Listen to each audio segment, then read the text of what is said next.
Minecraft की दुनिया में अकेले हैं या आपको ऐसा लगता है? आप घर बनाते हैं, खदानें खोदते हैं, लेकिन क्या आपने कभी महसूस किया है कि कोई आपको देख रहा है? माइनक्राफ्ट समुदाय के अंधेरे कोनों से एक किंवदंती निकली है, एक ऐसी एंटिटी की जो न तो जम्बी है न क्रीपर, एक ऐसी परछाई जिसे नाम दिया गया है ब्रेन रॉट।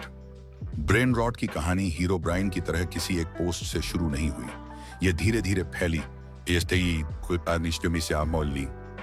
जैसे कोई बीमारी। दुनिया भर के खिलाड़ियों ने अजीब घटनाओं की रिपोर्ट करना शुरू किया, सड़ते हुए ब्लॉक, अजीब आवाजें और एक सड़ी हुई आकृति की एक झलक। सबूत के तौर पर बस कुछ धुंधली तस्वीरें और डरावनी कहानियां हैं। और मोजांग, उन्होंने आज तक इसके बारे में एक शब्द नहीं कहा। उनकी यह चुप्पी ही इस रहस्य को और भी गहरा बनाती है। क्या यह कोई कोड में छिपा हुआ बग है या कुछ और, कुछ ज्यादा भयानक? इस रहस्य को सुलझाने के लिए कई थ्योरीज सामने आईं। पहली थ्योरी इसे हीरो ब्राइन से जोड़ देती है। क्या ब्रायन हीरो ब्राइन का भूला हुआ भाई है जिसे किसी श्राप ने सड़ा दिया, या फिर उसका सबसे बड़ा दुश्मन? दूसरी थ्योरी उसके नाम रॉट यानी सर्डन पर ध्यान देती है।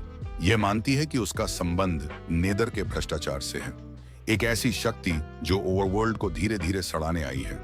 और तीसरी सबसे डरावनी थ्योरी यह है कि ब्रेन रॉट कोई बाहरी शक्ति नहीं बल्कि खुद गेम का एक बिगड़ा हुआ हिस्सा है। शायद एक करप्टेड खिलाड़ी का डेटा, या खुद स्टीव का एक सड़ा हुआ रूप जो हमेशा के लिए इस दुनिया में फंस गया है। भले ही ब्रेन रॉट असली हो या ना हो, समुदाय ने उसे जिंदा कर दिया है।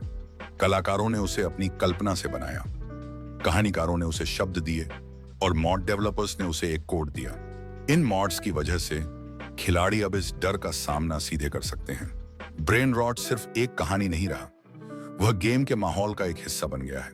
वह हमारे उस डर को छूता है जो किसी जानी पहचानी चीज के बिगड़ने से पैदा होता है। वह उस अनकैनी वैली का प्रतीक है जो स्टीव के चेहरे को एक बुरे सपने में बदल देता है।